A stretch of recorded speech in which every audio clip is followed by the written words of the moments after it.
Let's face it, this year has been rough, but we can finish 2020 on a high with a fantastic Christmas dinner. My name is James Howe from Chef at Home, and this is my ultimate guide to Christmas dinner 2020. Hi guys, welcome back to the second video in this series. I'm going to be showing you how to make some really exciting vegetable accompaniments to your Christmas dinner. Just in case you missed it, look for my ultimate guide to Christmas dinner playlist on the channel, and of course don't forget to subscribe so you don't miss another. So the traditional vegetables that you get on a Christmas dinner: carrots, parsnips and sprouts. First image that might pop to your mind is the old school boiled the arse off vegetables. That's not what we're going to do here today. Later on I'm going to be showing you how to make sprouts really special. I'm going to be showing you the secret to a fantastic cauliflower cheese as a little extra bonus. But first we're going to tackle the carrots and the parsnips.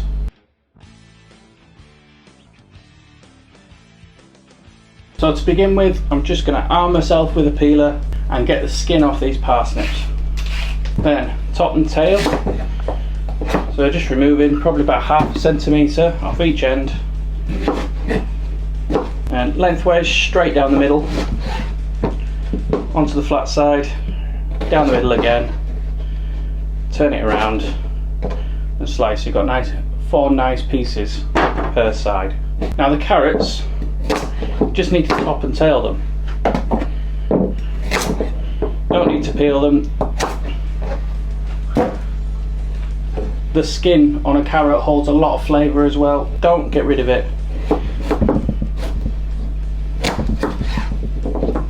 And same again, in half, flat side down. Half again.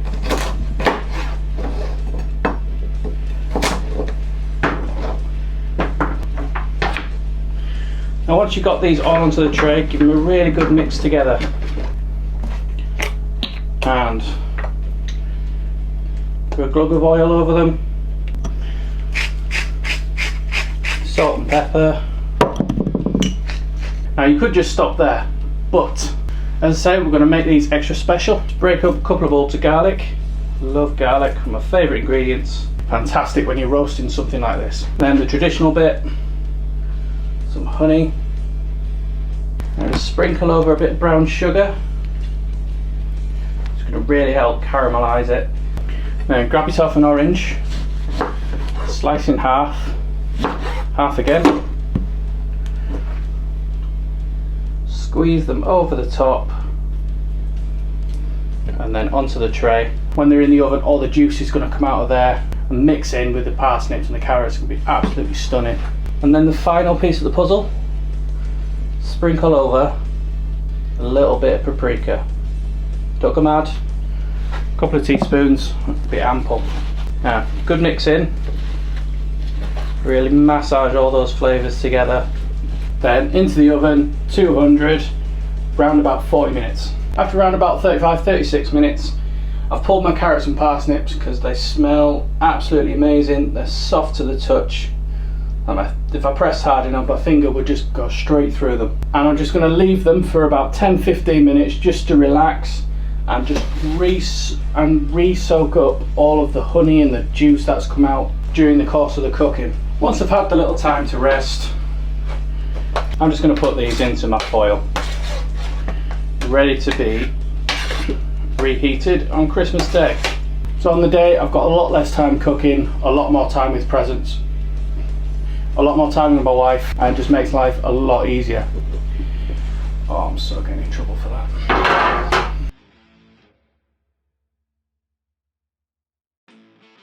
So now we're moving on to our sprouts. Forget about boiling the ass off them and putting a cross on the end of it, sod all that. The first thing we're going to need to do, get a pan on with a little bit of oil just heating through, and take some lovely streaky smoked bacon.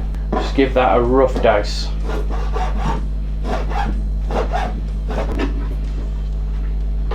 And into the pan, and they're just going to start frying. Now while that's browning off, just get your sprouts and just slice them in half, straight down the middle.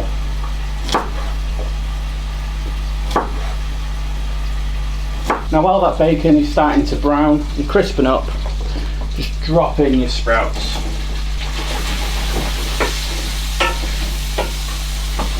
Now what you're going to create here is not only a nice caramelised colour onto the sprouts themselves, but they're also going to soak up all that bacon juice. So add in a good couple of knobs of butter and just let them slowly saute down. They'll be fully cooked in about 10 minutes tops. You really can put these on quite late in the day as you're starting to look at piecing everything together for your Christmas dinner. And then just finish them off with a little bit of pepper.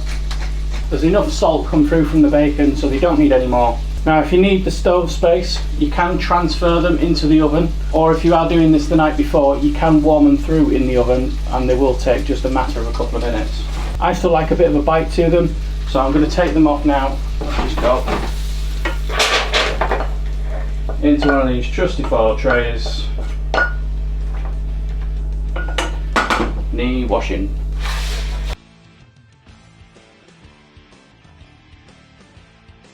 So now we've covered the classics, here's my little bonus. We're going to be making a really lovely cauliflower cheese, done properly, done the right way.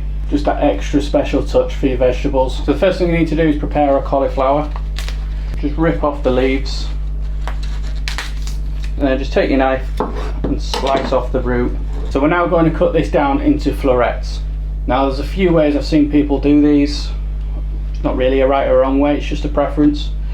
What I prefer to do, put the knife in, down the side of the root and just go around in a circle.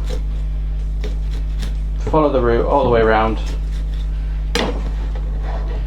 And then the florets just break away. And you can just do that by hand, no bit of force. And you just end up with this little bonsai tree looking thing.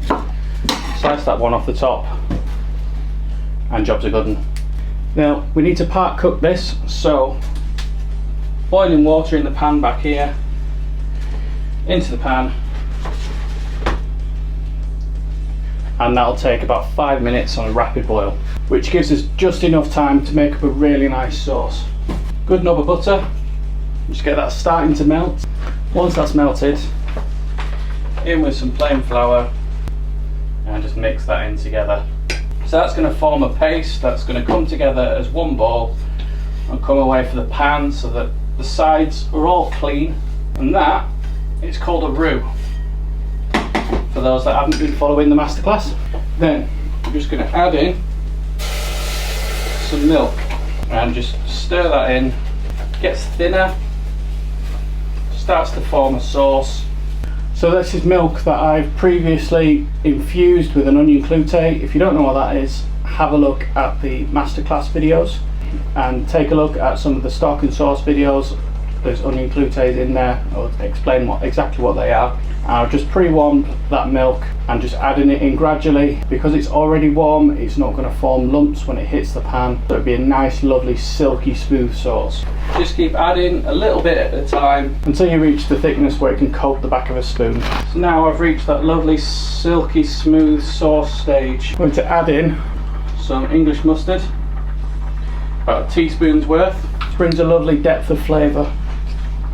And about half a teaspoon of nutmeg, and then a little dash of the water the cauliflower's been cooking in to get all those flavours marrying together. And while that sauce is simmering away, it's about 150 grams of grated cheese, and thereabouts, do it by eye me. Bit of this, bit of that, that's what my mum taught me. Once it's all grated through, into your sauce. Turn off the heat and just let that all come together. Now just check your cauliflower, pressing the knife into the stalk, offering a little or no resistance, you're bang on. Drain off and then pour your cauliflower into a tray. We'll be using these foils again, just makes life a lot easier. Just for a bit of presentation, I like to turn all the cauliflower over so that the florets are at the top, just looks a bit prettier. And pour over our sauce. Give it a little shake to make sure sauce has made its way all the way through and everything's got a good coat on it. Then into the oven just to brown off the top, probably looking about 15 minutes. So now with the cauliflower out of the oven, All my vegetables are prepared and cooked, ready for service. There's colour, there's texture, there's bounty of flavour. We really have taken the vegetables on this Christmas dinner to the next level. In tomorrow's video, I'm going to be showing you some fantastic accompaniments and little treats to go with your Christmas dinner. But until then, thank you very much for watching, and I will see you tomorrow.